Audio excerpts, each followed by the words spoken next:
Hello guys, welcome to fly high tutorials. Fly high tutorials में आप सभी का हार्दिक स्वागत है। गाइस, आज का जो हमारा टॉपिक है वो है क्लासिफिकेशन ऑफ इलेक्ट्रॉनिक कंपोनेंट्स, या आप कहें कि पैसिव कंपोनेंट्स और एक्टिव कंपोनेंट्स के बारे में है। इस टॉपिक को डिस्कस करने से पहले मैं बता दूं कि बीएसएनएल टीटीए एग्जाम में एक आध क्वेश्चन इसमें से अराइज हो जाता है, लेकिन कॉन्सेप्ट को आपके बनाने के लिए ये जो टॉपिक है ये थोड़ा इम्पोर्टेंट हो जाता है।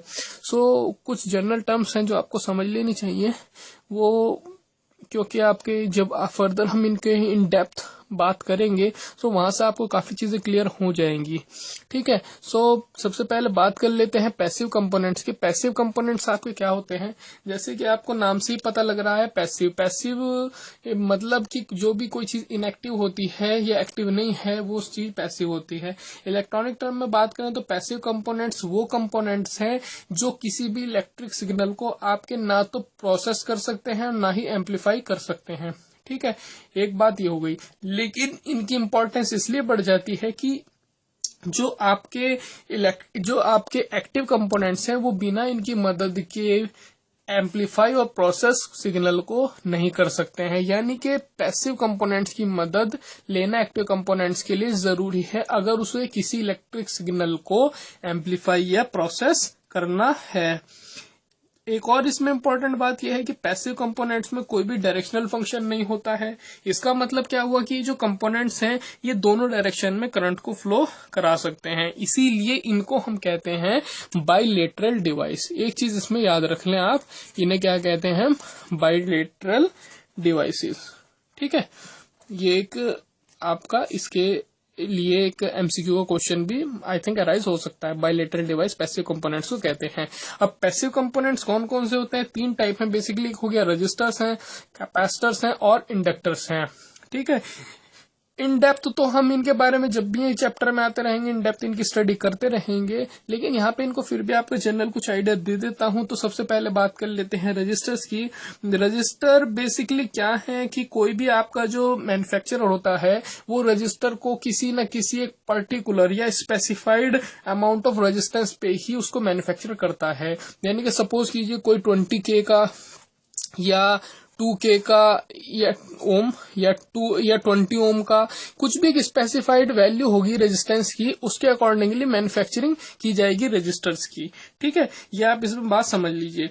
और इसका जो बेसिकली काम होता है इलेक्ट्रॉनिक सर्किट में रजिस्टर का, उसका बेसिक काम होता है कि जो आपकी इलेक्ट्रिक करंट है किसी भी सर्किट में, अगर आपकी इलेक्ट्रिक करंट फ्लो हो रही है तो उसको कंट्रोल करना। ठीक है, और दूसरा इसका क्या है कि किसी भी इलेक्ट्रॉनिक सर्किट में मेरी एक डिजायर्ड वैल्यू, वोल्टेज की डिजायर्ड वैल्यू प्रोवाइड कराना। यानी कि कितना, सपोज कीजिए कहीं पे मेरे 220 वोल्ट आ रही है सप्लाई, ठीक है, और मेरे को अगर वो चाहिए 110 वोल्ट, ठीक है, तो रेजिस्टेंस कुछ मेरे को एक सिस्टमैटिक अरेंजमेंट करना पड़ेगा, लेकिन उसमें रेजिस्टेंस बहुत इंपॉर्टेंट रोल प्ले करेंगे मेरा, कि एक स्पेसिफाइड वैल्यू मेरे को सर्किट में प्रोवाइड करा सकें।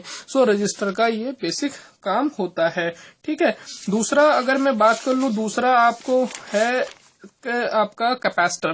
ठीक है, कैपेसिटर क्या है, वो भी सेम आपकी वही चीज है कि जब भी मैन्युफैक्चरर कोई कैपेसिटर डिजाइन करता है सो वो एक स्पेसिफाइड वैल्यू ऑफ कैपेसिटेंस पे डिजाइन करता है। यानी कि अगर आप बात कर लें 20 फैराड या 2 माइक्रोफैराड, किसी भी एक स्पेसिफाइड वैल्यू पे ही कैपेसिटर डिजाइन होते हैं। इनका जनरल, इन कंपोनेंट का जनरली काम क्या होता है, इनकी एबिलिटी होती है कि ये चार्ज को स्टोर कर सकते हैं, यानी कि चार्ज एनर्जी को स्टोर कर सकते हैं।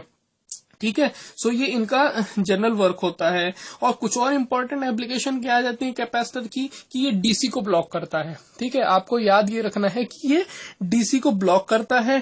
ठीक है, और मतलब जैसे इलेक्ट्रॉनिक सर्किट्स में कपलिंग में काम आता है, मोटर्स की स्टार्टिंग में काम आता है। ठीक है, एसी करंट को पास करने के लिए काफी इंपॉर्टेंट है। जब कभी हम इनको डिटेल में स्टडी करेंगे तब आपको ये सारी बातें क्लियर होती जाएंगी। फिलहाल आप इनका एक जनरल आइडिया ले लीजिए कि बेसिकली अगर पैसिव कंपोनेंट्स की बात हो रही है और उनमें भी अगर रजिस्टर, कैपेसिटर, इंडक्टर्स की बात हो रही है, सो इनका काम क्या है। तो कैपेसिटर क्या है, वो कैपेसिटर वाले वीडियो में आप उसको अच्छी तरीके से समझ सकते हैं। कैपेसिटर क्या है कि दो कंडक्टिंग प्लेट्स होती हैं, उनके बीच में या तो कुछ कुछ डाइलेक्ट्रिक फील्ड भरा हुआ होता है, डाइलेक्ट्रिक होता है, या कुछ स्पेस होता है, वो जनरली आपका कैपेसिटर होता है। इन डेप्थ आपको कैपेसिटर वाले वीडियो में वो मिल जाएगा, ठीक है। और डाइलेक्ट्रिक आपका जैसे कि माइका हो सकता है, एयर हो सकती है, पेपर हो सकता है, ये प्लास्टिक वगैरह कुछ भी हो सकती है। सो ये थी बात कैपेसिटर की, ठीक है। अब आइए हम बात कर लेते हैं अगर इंडक्टर की, तो इंडक्टर में भी सेम वही प्रोसेस है कि जब भी कोई मैन्युफैक्चरर मैन्युफैक्चरिंग करेगा इंडक्टर की, ठीक है, तो स्पेसिफिक अमाउंट ऑफ इंडक्टेंस पे ही उसको डिजाइन करता है, ठीक है। इनका काम बहुत इंपॉर्टेंट है ट्यूनिंग में और फिल्टर सर्किट्स में, ठीक है। जैसे फिल्टर सर्किट आपके आते हैं कि मुझे कुछ चीजों को ब्लॉक करना है, कुछ को अलाउ करना है, या फिल्टर्स भी काफी टाइप्स के होते हैं, फिल्टर वाले में इन डेप्थ हम स्टडी करेंगे, तो वहां पर इंडक्टर का काम काफी इंपॉर्टेंट हो जाता है, ठीक है। सो इनका काम बेसिकली ये भी है, और एक चौक वगैरह में, ठीक है, चौक में भी इनका काम होता है। चौक जैसे कि आपकी AFC हो गई, ऑडियो फ्रीक्वेंसी चौक हो गई, RFC हो गई, रेडियो फ्रीक्वेंसी चौक हो गई, वहां पर भी काफी इंपॉर्टेंट होता है, ठीक है। सो आप इनका जनरली आइडिया भी ये ले लीजिए। और इन सभी के लगभग दो टाइप के होते हैं, एक होते हैं फिक्स टाइप और एक होता है वेरिएबल टाइप। फिक्स टाइप में आते हैं कि अमाउंट जो होगी वो अगर ये इनकी जो भी कोई अमाउंट फिक्स कर दी है मैन्युफैक्चरिंग के टाइम पे, उसी स्पेसिफिक वैल्यू पे काम करेंगे, अदरवाइज ये काम नहीं करेंगे। वेरिएबल में क्या होता है कि मैं अपने अकॉर्डिंग एक स्पेसिफिक रेंज के अंदर उनकी वैल्यू को एडजस्ट कर सकता हूं, ठीक है। सो ये थी मेरी बात पैसिव कंपोनेंट्स की, जो कुछ जनरल आइडिया आपको मिल गया होगा। अब आइए बात कर लेते हैं एक्टिव कंपोनेंट्स की। एक्टिव कंपोनेंट क्या है? जनरली जो पैसिव कंपोनेंट है इनके उलट एक्टिव कंपोनेंट्स हैं। एक्टिव कंपोनेंट वो इलेक्ट्रॉनिक कंपोनेंट है जो इलेक्ट्रिक सिग्नल को आपके एम्पलीफाई भी कर सकते हैं और प्रोसेस भी कर सकते हैं, ठीक है। लेकिन मैंने स्टार्टिंग में बात बताई, इनको अगर एम्पलीफाई करना है या प्रोसेस करना है इलेक्ट्रिक सिग्नल को, तो इनको पैसिव कंपोनेंट्स की मदद लेनी पड़ेगी, यही इनकी इंपॉर्टेंस भी बढ़ जाती है। सो जनरली इलेक्ट्रॉनिक कंपोनेंट भी आपके दो टाइप के होते हैं, एक हो गए ट्यूब डिवाइसेज और एक हो गए आपके सेमीकंडक्टर डिवाइसेज। ट्यूब डिवाइसेज आपके इन द स्टार्टिंग में यूज होते थे, आजकल आउटडेटेड हो चुके हैं, लेकिन फिर भी जनरल आइडिया ले लीजिए। ये ट्यूब डिवाइसेस दो टाइप के हैं, वैक्यूम ट्यूब्स हैं और एक गैस ट्यूब है। वैक्यूम ट्यूब्स में आपके वैक्यूम डायोड हैं, वैक्यूम ट्रायोड हैं और वैक्यूम पेंटोड हैं। इसी तरीके से गैस ट्यूब में की बात करूं तो गैस डायोड हैं और थायरेट्रॉन हैं। ये आजकल काफी थोड़े आउटडेटेड हो चुके हैं, इसलिए आपके सिलेबस में मेंशन नहीं है, तो आप इनके बारे में जस्ट आइडिया ले लीजिए। दूसरे जो मेरे एक्टिव कंपोनेंट हैं वो है सेमीकंडक्टर डिवाइसेस। आजकल इंडस्ट्रियल पर्पज से अगर बात करूं तो ये काफी ट्रेंड में है, और जितने भी आपकी इलेक्ट्रॉनिक सर्किटरी है उनमें आपको यही सब सेमीकंडक्टर डिवाइसेस देखने को मिल जाएंगे। सो सेमीकंडक्टर डिवाइसेस आपको मोस्टली को पता ही है, हमने इस पे वीडियो लेक्चर्स भी बनाए हैं, आप उनको भी देखेंगे तो आपको काफी कुछ उनके बारे में समझ में आएगा। तो सेमीकंडक्टर डिवाइसेस यहाँ आपके जंक्शन डायोड है, यानी कि जिसे PN junction diode semiconductor diode भी बोलते हैं। बीजेटी है, bipolar junction transistor, FET field effector transistor, UJT, SCR, tunnel diode, Zener diode, यानी कि ये सभी के सभी एक्टिव कंपोनेंट की कैटेगरी में आते हैं।